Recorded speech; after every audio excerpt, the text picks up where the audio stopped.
Punnett square monohybrid. Situation, hair texture.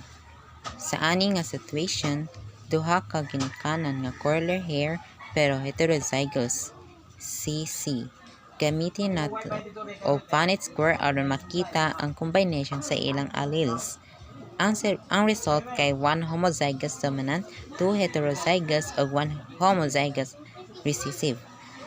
Ang phenotypic ratio kay 3 curly hair ug 1 straight hair. Punnett square dihybrid.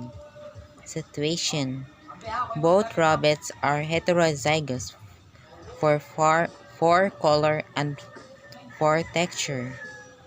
Sa ani nga situation, duha ka rabbits heterozygous sa 4 color og texture. DSS. Gamitin nato og Punnett square aron makita ang tanang possible combination sa alleles. Ang phenotypic ratio kay 8 black smooth, 3 black route, 3 white smooth ug 1 white route.